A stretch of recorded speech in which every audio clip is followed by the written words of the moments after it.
Hello there, welcome back to my world of stuff. My name is Paul Mount. Today's video is a short tribute to another fallen hero, somebody who passed away towards the end of last week, who was a bit of a quiet, understated figure in the entertainment industry, but he's somebody whose name resonates quite a lot with me, being a child of the 60s. He was involved in a lot of my favourite TV shows, genre, franchises, as they were called back then in the 1960s, and he was a legendary figure who almost seemed immortal. He was 89 when he passed away last week. His name is David Graham.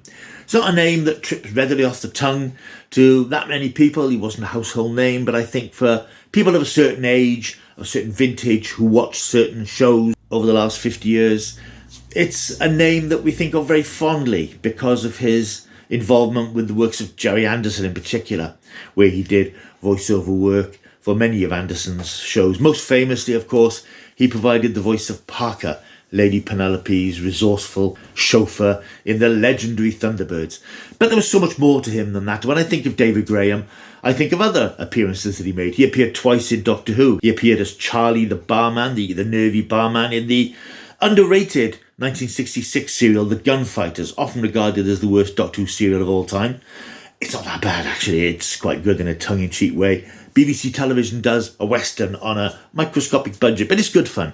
David Graham is in that. He later appeared in 1979 in an absolute classic Doctor Who story, The City of Death, where he played the beleaguered Professor Kerensky, forced to work on time travel experiments for the evil Count Scarlione, played by Julian Glover. But for me, I also think of him, actually, and as a role that he's not that well associated with.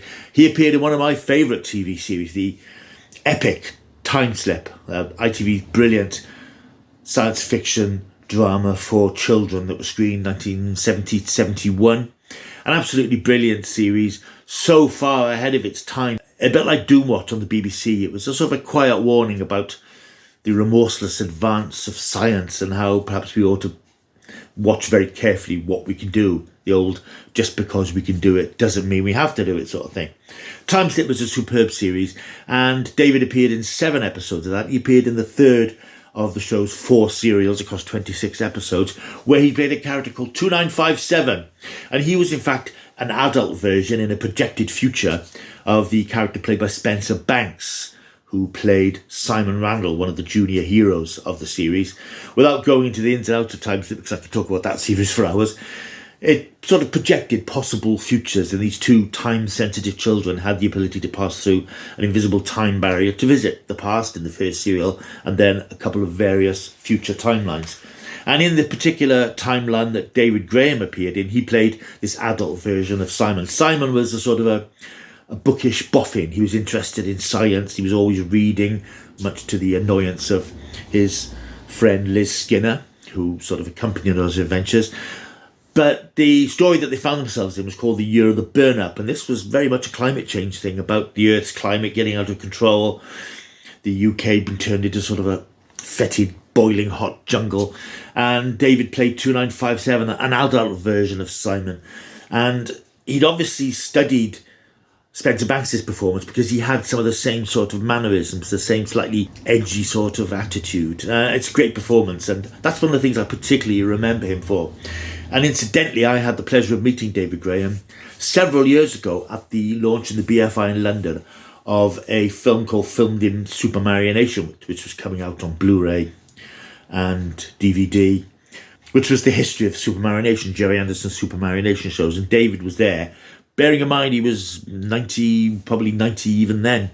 He was in fine form, and I had a few moments to chat to him in the bar after the premiere, and I mentioned that I really enjoyed Time Slip, and he was quite pleased that I mentioned it because it was not something that gets referenced very often, and he doesn't get the chance to talk about it. Just a few seconds with him, but a really nice man. History of David Graham then. He was born in 1925. He ended up training in New York City in the neighbourhood Playhouse Theatre in Sanford Meisner. Came back to the UK, started his professional career on stage in the 1950s, whilst appearing in a TV series called Private Investigator. He met up with Gerry Anderson, and you could say the rest is history. Gerry had previously worked on other puppet shows, but he was now creating his own puppet show, which was called Four Feather Falls. He played Grandpa Twink in that, particular series. He went on to play voices in Supercar, which was Gerry's next series. He played Dr. Beaker, Zarin and Mitch the Monkey. He then moved on to Fireball XL5, where he played Matt Matic in Lieutenant 90, and he played various characters in Stingray. Also, famously in 1963, he became the voice of the Daleks alongside Peter Hawkins in the first Doctor Who serials featuring the Daleks. David focused more on the lower pitched type Daleks, and it's interesting to see that they sort of focused on a Dalek hierarchy. Peter Hawkins also did the voices. He did the higher pitched, slightly hysterical, superior Daleks. David Graham's were pitched a little bit lower. And he played the Daleks in the first 4 Doctor Who serials. He also did the voices for the 2 feature films starring Peter Cushing, Doctor Who and the Daleks, and Daleks Invade Earth. He also provided the voice of one of my favourite silly Doctor Who monsters, the Mechanoids, who appeared in just one episode of Doctor Who in the late 1960s, the final episode of The Chase. The Mechanoids, these sort of round robotic creatures, which were created as a sort of a rival or replacement for the Daleks. They never caught on because they were big, heavy, cumbersome things. But David provided the voices. Not that they said a lot, but he also provided their voices. Then he went on, as I said, to do numerous voices in Thunderbirds, probably his best known professional engagement, where he played the voices of Gordon Tracy, Brains, and most famously Aloysius Parker. The character that in the end he became most famous for, I think, and most notorious for. And in fact, he even came back to revoice the character in the animated CGI series that was produced a few years ago. He carried on working prodigiously on TV, never becoming a big star name, but he guested in so many well-known TV series. He was in The Avengers in the 1960s, he was in Danger Man, he appeared in various comedy series, and he was also quite well known, more recently for very younger children, as voices of Grandpa Pig, Father Christmas and Mr. Zebra in TV's Peppa Pig. Not something I'm particularly familiar with, I must admit, but again, it gave him a sort of a notoriety in later life. A lovely man by all accounts. As I say, I met him very briefly, and just felt the warmth from him and the old school charm of a real character actor who just worked steadily throughout his career without ever becoming a massive star name. He probably never wanted that. But I think certainly, as I say, for fans of my generation, people who grew up on Thunderbirds, he is and always will be, more than anything else, Parker from Thunderbirds. He'll be missed, of course. So we celebrate his life as we mourn his passing. As I say, he is 99. He had a good old life, as they say.